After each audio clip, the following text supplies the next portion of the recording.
안녕하십니까, 랭스 치과 원장 김현철입니다. 요즘 보면은 치과들 광고 많이 하죠. 치과에 뭐 내비게이션이 달려있어? 원데이? AI야? 약간 흥미로우면서도 이게 뭔가 하는 문구들이 많이 적혀 있습니다. 오늘은 요즘에 치과계의 핫한 아이템들, 그리고 이게 과연 진짠가 하는 것에 대해서 알아보도록 하겠습니다. 첫 번째로 다뤄볼 내용은 3D, 로봇, 내비게이션, 이런 최첨단 소재들에 대해서 알아보도록 하겠습니다. 내비게이션 임플란트는 많이들 들어보셨을 것 같아요. 자동차 운전하고 가면서 내비게이션 이제는 없이는 갈 수가 없죠. 치과에도 내비게이션이 있습니다. 우리가 임플란트를 심을 때 어떤 길을 따라서 이제 구멍을 내고 거기다가 어떤 길을 따라서 임플란트를 심게 되는지 요거를 미리 설계를 해서 가이드를 해주는 역할을 하는 가이디드 서저리, 그게 내비게이션 서저리입니다. 요런 내비게이션 서저리 방법은 많이 사용이 됐어요. 이미 오래됐습니다. 이미 뭐 검증도 됐고, 그리고 요즘에는 초심자분들 아무리 공부 열심히 하고 치과 의사 됐어도 심으라 그러면 방향이 막 처음부터 눈에 보이진 않을 겁니다. 그래서 처음에 내비게이션을 사용하는 경우들이 많고요. AI 임플란트. 근데 AI가 아무리 똑똑해도 아직까지 치과 영역까지는 많이 오지는 않은 것 같습니다. 물론 AI 임플란트가 아니라 AI 치과 진단 프로그램들은 이제 활발하게 나오고 있습니다. AI를 통해서 치아 사진만 찍어도 이 치아가 어떤 상태인지 알 수 있는 진단 프로그램도 있고요. AI로 치아를 만드는데 그 디자인을 도와주는 단계까지는 AI가 활용이 되고 있어요. 그렇지만 AI 임플란트라고 해서 임플란트를 심는데 AI가 심어야 되는지 결정을 하거나 심는 위치를 도와주는 툴은 아직까지는 없는 걸로 알고 있습니다. 3D가 많이 붙어요. 근데 3D에 관련된 거는 사실 이제는 어찌 보면 유행도 한물 같다라는 생각이 들고요. 왜냐하면은 우리가 내비게이션 서저리를 하거나 AI로 진단을 하거나 로봇으로 수술을 하거나 이게 그냥 평면 영상으로는 안 되잖아요. 그래서 3D로 스캐닝을 하고 3D로 뭐 프린팅을 한다든지 그런 3D 기술이 많이 보급이 됐습니다. 로봇 수술도 궁금하시죠? 요즘엔 뭐 척추 정형외과 쪽에서도 로봇 수술 많이 하고 뭐 뭔가 안쪽에서도 외과 쪽에서도 로봇으로 많이 한다고 하는데, 치과에서도 로봇으로 수술을 하느냐? 있습니다. 임플란트를 심을 때 치과용 수술 장비가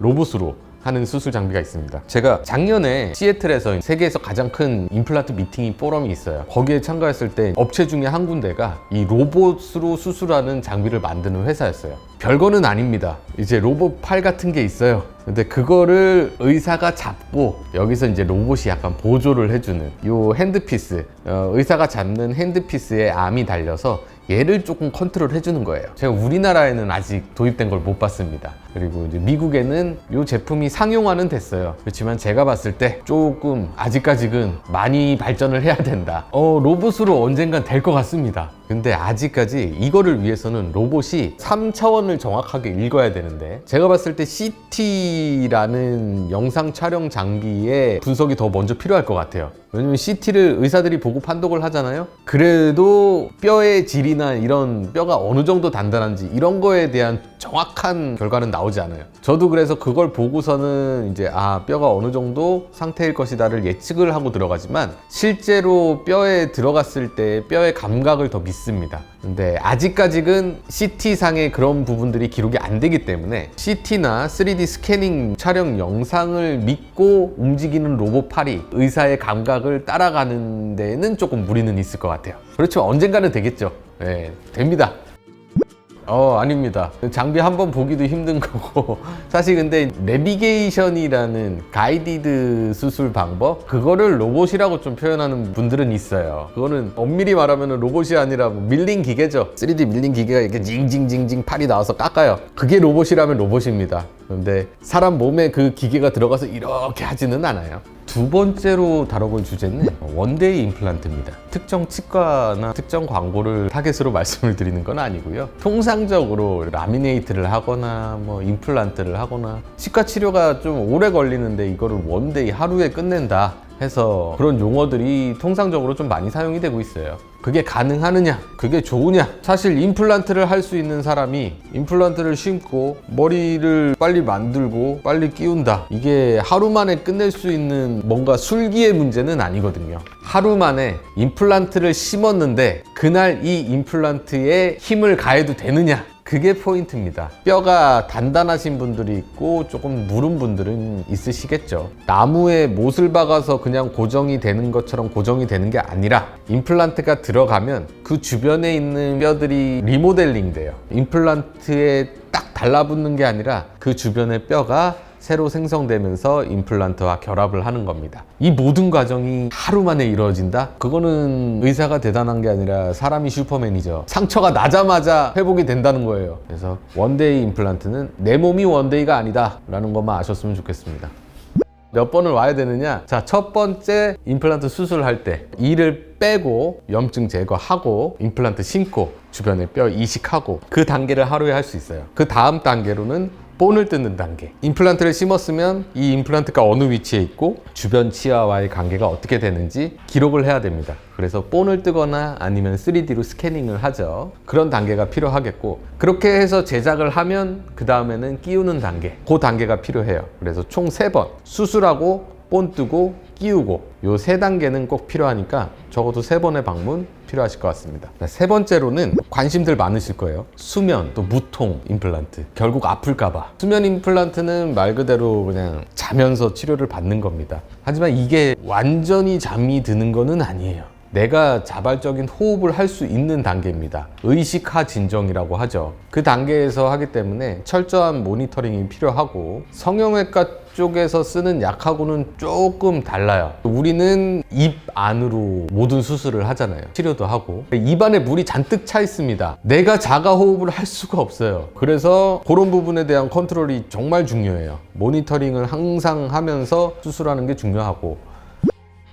일단은 마취를 하고 나서는 안 아프겠죠. 우리 사실은 마취하고 나서는 안 아프니까 제일 안 좋은 기억은 마취할 때 기억이잖아요. 마취할 때 아픈 포인트는 딱 2포인트 있어요. 찌르고 들어갈 때 따끔, 마취액이 들어가면서 뻐근. 그 2가지 포인트에 있어서 따끔까지 해결해 주진 못해요. 그거는 약간 도포 마취가 필요합니다. 표면을 먼저 마취시키는 게 필요해요. 그래서 따끔한 거를 조금이라도 감소시키고, 그 다음에 이제 뻐근한 데 있어서 마취액이 빨리 들어가면은 여기가 잇몸과 뼈 사이가 이렇게 막 벌어지고 막 그러면서 아파요. 무통 마취는 그게 천천히 들어가는 거예요. 아주 천천히 일정 용량이 조금씩 들어갑니다. 그러니까 이게 뻐근한지도 모르게 들어가는 거죠. 그게 무통 마취예요. 따끔한 느낌이 없어지는 거는 아니에요. 근데 위험할 건 없고요. 안 아프게 주사 놔주는 선생님들 있잖아요. 우리가 엉덩이 주사 맞아도 어떤 선생님한테 맞으면 안 아프고 어떤 선생님한테 맞으면 아프잖아요. 그래서 안 아프게 놓는 게 있어요.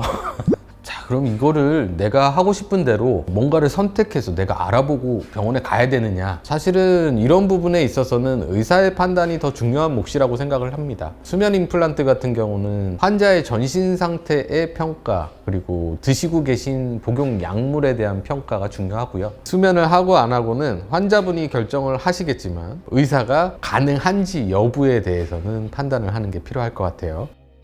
비용을 표기하게 되어 있어요. 정보를 찾아보시면 얼마든지 있겠지만 약간 현혹시키는 비용들이 있죠. 임플란트 했는데 갔더니 우리는 뿌리만인데 머리돈은 따로 주세요. 뭐 그런 경우도 있겠고, 내가 필요한 수술이 어떤 수술이고 나에게 적합한 수술이 어떤 수술인지를 모르는 상태로 단순히 이거를 하는데 비용이 어떻게 나오는지를 알아보는 건 좀 많이 위험한 것 같아요. 그래서 치과에 직접 가서 내 상태가 어떻고 어떤 치료가 필요한지부터 파악하시는 게 먼저일 것 같습니다.